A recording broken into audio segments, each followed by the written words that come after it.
السلام علیکم ورحمۃ اللہ وبرکاتہ۔ ایک بات اور کہنی تھی کہ اگر کوئی بھی بندہ کسی کو بھی کہے کہ ہم آپ کو اس بندے سے ملوانے کے لیے علاقے میں لے کر جا رہے ہیں، یعنی کہ یہودیوں کے علاقے Pak Jamhuriya colony, Hazara colony, railway colony, defence garden, A market, تو یہ مسلمان کے بیس میں یہودیوں اور شیطان کے پجاریوں کا اور را اور موساد کا پاکستان کا سب سے بڑا سلیپر سیل ہے، جسے میں سامنے لایا ہوں۔ اللہ تعالیٰ کا شکر اور احسان ہے، اور یہ کہ بہت جلد P T I Pakistan Tehreek Insaf کی ٹائیگر فورس، جو ٹائیگر فورس نہیں ٹائیگر یعنی شیر تو پاک فوج کے جوان ہیں، تو پی ٹی آئی کی یہ ٹائیگر فورس کے یہ کتے، یہ گیدڑ، یہ لومڑ، یہ لگڑ بگے، یہ میرے مسلمان بھائیوں کو شہید کر رہے ہیں، اور مسلمان بچیوں کو اور عورتوں کو اور مردوں کو اور دوسرے مذہب کے لوگوں کو قتل کر رہے ہیں، تاکہ دجال کے لیے دنیا کی آبادی کم کی جا سکے۔ اور یہودی یہ کام پوری دنیا میں فساد کر کے مچا رہے ہیں، اور یہ کہ مساجد میں بڑی چالاکی سے ٹائل میں، ماربل میں، کارپیٹ میں، جانماز میں، منبر میں بتوں کی تصویریں بنا دی گئی ہیں۔ اور اس حوالے سے قرآن پاک میں واضح آیت ترجمہ موجود ہے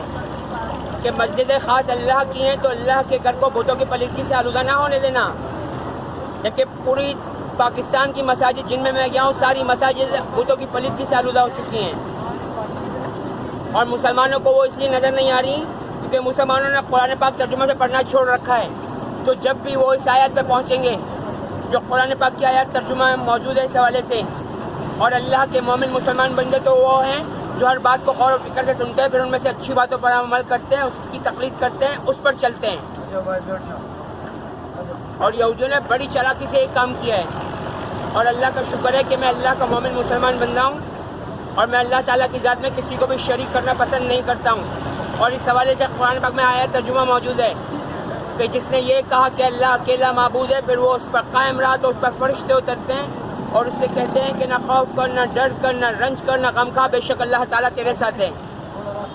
تو قرآن پاک خود ترجمے سے پڑھنا ہے، اکیلے اللہ پر معبود پر ایمان لانا ہے، اور روز آخرت پر ایمان لانا ہے، اور شراب سے اور زنا سے اور لواطن یعنی لونڈے بازی سے بچنا ہے، تو اللہ تعالیٰ جنت عطا کر دیں گے، کیونکہ یہ میرے رب نے قرآن پاک میں وعدہ کیا ہے کہ اگر پرہیزگار بنے رہو تو یہ تمہارے لیے بہتر ہے، یعنی تقوی اختیار کرنا۔ تو اللہ تعالیٰ سب کو دین اسلام کی حالت میں دنیا سے لے کر جائے اور شیطان کی پوجا سے باز رکھے، کیونکہ پاکستان میں ایلومیناٹی فری میسن شیطان کے پجاریوں کی اور یہودیوں کی عالمی دہشت گرد تنظیم کام کر رہی ہے، اور یہ کہ جو کوئی عمران خان کو فالو کرے گا تو عمران خان تو مرزا غلام قادیانی کو نبی مانتا ہے، جس کو میں نبی نہیں مانتا ہوں۔ اور قرآن پاک میں اس حوالے سے باقاعدہ آیت ترجمہ موجود ہے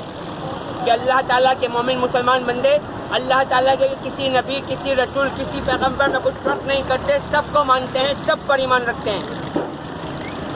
اور یہ کہ مرزا غلام قادیانی ملعون تھا، مردود تھا، شیطان تھا، لعین تھا، تو اللہ تعالیٰ اس کو دنیا سے اس حالت میں لے کر گیا کہ اس کی وہ دعا،